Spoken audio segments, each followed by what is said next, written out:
Welcome to the Pirates vs. Werewolves podcast. Are you ready for another pirate raid? Aye. Okay, cool. This week we are diving into not one, but two fantastic werewolf tales from the world of flash fiction. And they both have, well, pretty different twists. So get ready for some blockbuster action meets best-selling suspense, all in one concise pirate raid, of course. You know, it's amazing how versatile werewolf stories can be. These two really showcase that, taking this classic monster and putting it into some seriously thought-provoking situations. It's a testament to how these myths can explore so much about being human. Or maybe we're human is more accurate. Right, we're human experience. Exactly. Okay, so first up we have Mirror of Shadows. This one is all about Kayla, a young werewolf who has this curse, right? But it's not like, turning into a wolf when the moon is full. It's something else. It's a curse of foresight, but not just any foresight. Kayla gets glimpses into the potential death of her pack. And imagine that burden, knowing how those closest to you might meet their end. Oh, that's way worse. Like not just some vague prophecy about the end of the world, but these specific personal tragedies. It's a heavy burden for sure. And it really makes you think about the psychological impact of that kind of knowledge. How do you live? How do you act when you believe you've seen the future, especially when that future is so dark? That's what's so interesting about this flash fiction story. It's not just about werewolves fighting monsters or hunters or whatever. It's about Kayla wrestling with this internal struggle. And then it gets really intense when she looks into a river and sees a vision of a brutal fight. Oh yeah, that scene. I can practically see it now. Wolves snarling, their fur whirlwind of red and black. And Kayla, in her own gray fur, fangs buried in the throat of an enemy. Whoa, hold on. She sees herself like that in the vision. That's pretty messed up. It is, and it speaks volumes about the desperation of the situation. It suggests that the threat they face is so dire that even Kayla, who we assume is usually peaceful, is driven to such extremes. So what's she supposed to do with that? How do you convince your pack, especially if they're like proud warriors, that they need to run based on a dream? Well, that's the challenge, right? It's not just a feeling she has. It's a vivid, disturbing scene. And the story really captures Kayla's hesitation, her fear of being dismissed, or even ostracized for sharing such a strange warning. Yeah, and who would blame her? Imagine trying to convince your alpha to abandon their territory based on some weird dream. But ultimately, Jonas, the alpha, chooses to trust Kayla. Maybe he sees the genuine fear in her eyes, the depth of her conviction. They decide to relocate, and after 3 tense nights, they encounter exactly what Kayla foresaw. Hold up, they just pack up and leave. Their entire territory. They do, and guess what? It's not a rival werewolf pack they find waiting for them, but a group of human hunters armed to the teeth with silver weapons and traps. It's a chilling confirmation of Kayla's vision. Talk about a nightmare scenario. So her vision was spot on, down to every detail. Well, not exactly. It's important to note that Kayla's vision didn't show every single detail. She saw the ambush, the overwhelming number of enemies, but not the specifics of her own actions. And that's where things get really interesting. You mean it wasn't a set-in-stone kind of prophecy? There was still room for, like, free will or something? Exactly. The future, even when glimpsed, is not necessarily fixed.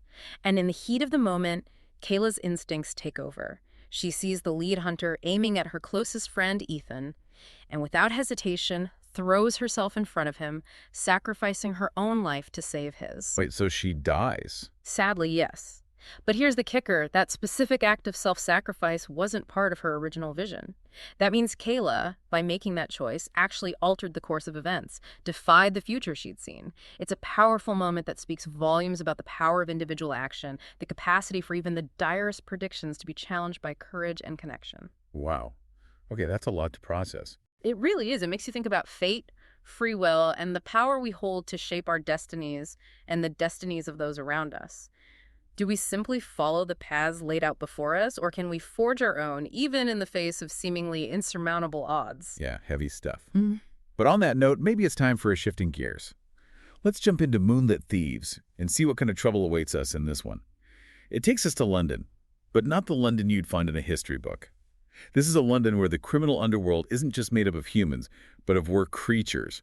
We're talking were-foxes, were-cats, the whole supernatural shebang. It's a brilliant concept, blending classic literature with urban fantasy. It breathes new life into familiar themes like belonging and survival, but in this dark, fantastical setting. Absolutely. And our main character this time is, get this, Oliver Twist, but he's a werewolf, and he's trying to navigate this shadowy world of supernatural criminals and ends up finding a strange sort of family within Fagans' gang.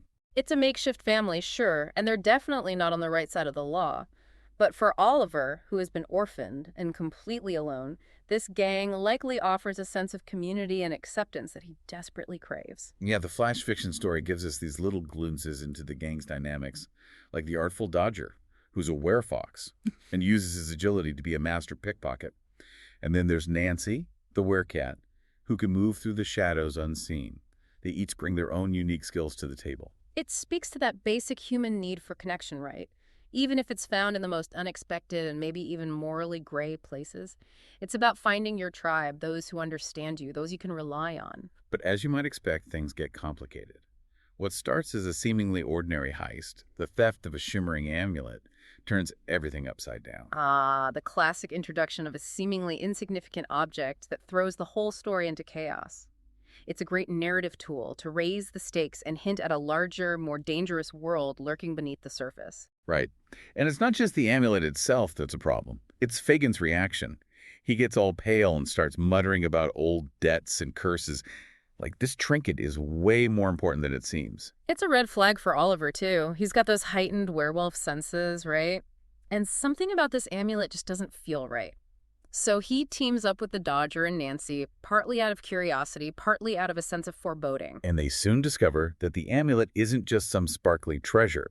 It's sending out some kind of signal, a beacon that attracts something dangerous. Which makes you wonder, why would Fagin steal something like that? He's usually all about petty theft, not attracting dangerous supernatural entities. It's the first hint that maybe their leader isn't who they thought he was. Exactly. And it dawns on them that Fagin might be playing a much deeper, much more dangerous game, and they're just pawns in it. So naturally, they decide to steal the amulet back. Of course. What else would you expect from a gang of supernatural thieves? And then, using Oliver's werewolf sense of smell, apparently they can track Silver, which is bad news for werewolves in general. They track Fagin down and uncover his secret. Turns out he's been working with werewolf hunters, basically selling out his own kind. Talk about betrayal. It's a classic villainous reveal that really raises the stakes. Suddenly, it's not just about surviving on the streets. It's about a fight for their very existence against a powerful and ruthless enemy. Right. So we have this thrilling climax where this ragtag group of were creatures storms the hunter's hideout. The flash fiction story describes it as total chaos howls, flashes of fur and fangs in the darkness, a real werewolf showdown. And amidst all this, Oliver finds Fagin, cornered and about to be captured. It's a pivotal moment for Oliver. He's got every reason to hate Fagin, to leave him to his fate, but he doesn't. He makes a different choice, a choice that speaks volumes about his character. Instead of taking revenge, he saves Fagin. They manage to escape with the amulet, their bond strengthened by this shared ordeal.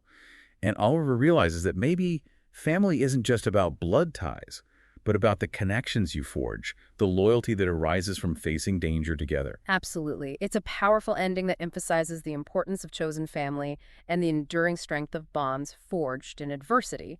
Even in a world of shadows and betrayal, true connection can still flourish. Okay, so we've just gone on 2 wild pirate raids into werewolf flash fiction. What stood out to you the most? Was it Kayla's sacrifice in Mirror of Shadows, the way she defied fate to save her friend, even if it meant losing her own life? Her story really makes you think about the limits of destiny. If even a seemingly preordained future can be changed through courage and selflessness, then what does that say about the choices we make every day? Or maybe you were more drawn to Moonlit Thieves and the idea of finding family in the most unexpected places. Oliver's journey from a lonely orphan to a member of this supernatural gang, their betrayal by Fagin, and then their ultimate decision to stand together. It's a testament to the power of chosen family and the bonds that arise from shared struggle. It prompts us to consider what truly defines family and whether loyalty and connection can thrive even in the darkest of environments among those society might deem outcasts or criminals. Yeah, it's amazing how these 2 very different stories, both centered around werewolves, can raise such profound questions about fate, belonging, and the power of human connection. Absolutely. And who knows what other hidden stories are out there just waiting to be discovered. Well, that's all the time we have for this week's Pirate Raid. But don't forget to rate and follow the Pirates vs. Werewolves podcast for more captivating tales from the realms of flash fiction. Thanks for listening. Until next time.